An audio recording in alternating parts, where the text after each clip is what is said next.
Hey guys, welcome back to another episode of Into the Mechbox, sponsored by Airsplat.com.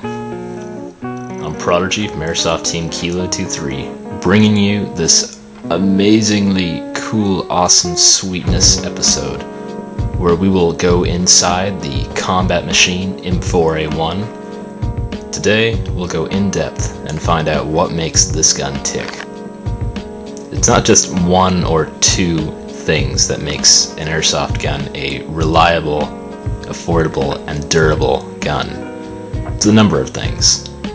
I'll be going over every small detail in this video. Start off with the upper receiver.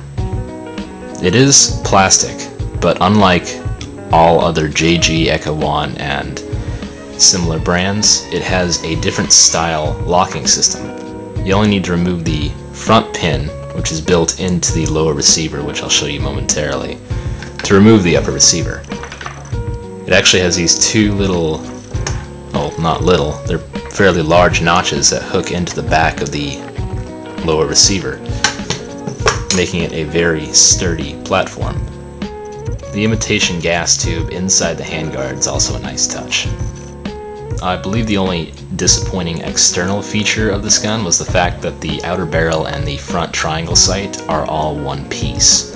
So if you want to switch out your triangle sight for a flat front sight or something, or some kind of different front sight, you're going to have to switch out the entire outer barrel.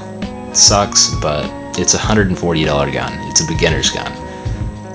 Unlike China clones, the screw holes inside the pistol grip are made of brass, so they're not going to strip out. The front pin of the lower receiver has a small little nut washer thingy inside of it, so it cannot be removed from the lower receiver unless you want to break it out, which is not a good idea. It's just a good way to not lose that pin. The rear pin on the body has a rubber O-ring around it, so it's not going to go missing. Now that we've got all the bodily stuff out of the way, we can finally go into the Mechbox. Let's start out with a hop-up, the barrel, and all that good stuff.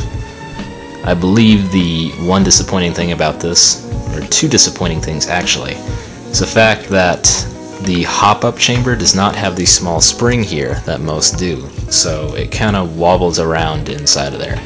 So either you can install a spring there or something, or you can put like a small piece of foam right here. The outer barrel is not brass, it's like a really super light metal. I'm not sure if it's aluminum or pot metal, I'm not sure which, but being G&G, it's probably aluminum. The barrel itself had this coat of some kind of thick, brownish looking grease on it. I'd imagine it's to reduce barrel vibration, but I can't be certain. I'd wipe it off if I were you. It's pretty sick on your hands. The motor itself has some grease on the shaft and the head, and has a good balance between torque and rotational speed.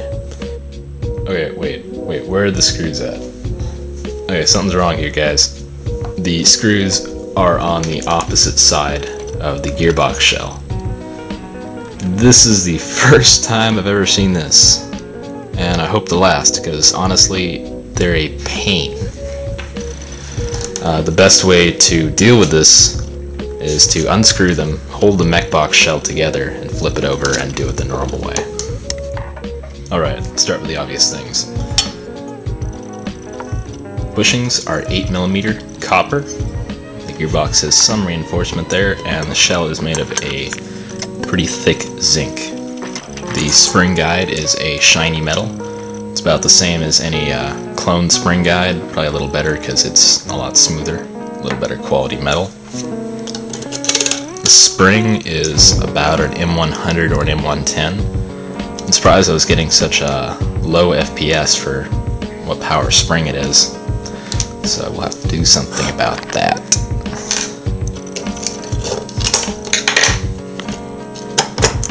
Remove the upper assembly here, and we can go over that. Tappet plate looks like good quality. The nozzle is pretty good. The piston has the second to last tooth removed, so it won't strip out very fast on you, hopefully. It's got G&G's really strange piston head. It seems to work pretty well. Another excellent thing about the piston and piston head is that they are well greased. I hate it when I get like a Chinese clone that barely has any grease on it. The cylinder head is pretty well designed. I'm surprised. It's got a really thick damper there, considering. Should make the gun pretty quiet. It's got a really thick O-ring. I had a hard time getting out of the cylinder head, which is a first for me, especially for these polycarb ones. This seems to be a reinforced polycarb piston cylinder head. I doubt it's going to break on you anytime soon.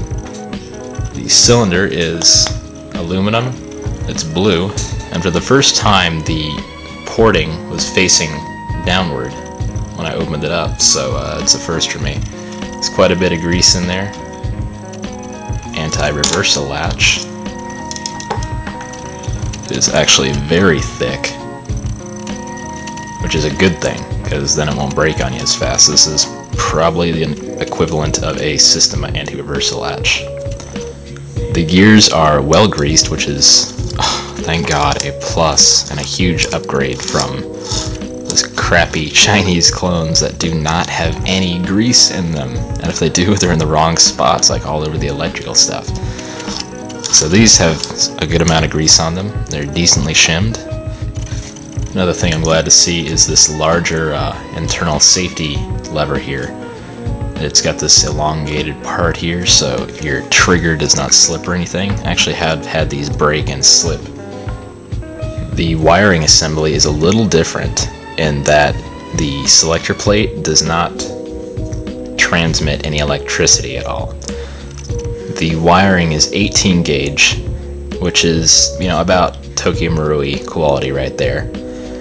16 gauge, a larger, thicker wiring would transmit more electricity, resulting in a higher rate of fire, but you can only do so much in a budget AEG. I'm actually quite amazed by the quality of the internals of this AEG. For $140 from airsplat.com, you're getting an amazing deal. Far better than any JG or Echo 1 clone you could ever get your hands on. I'm Prodigy from Airsoft Team Kilo 23. Thanks for watching, guys.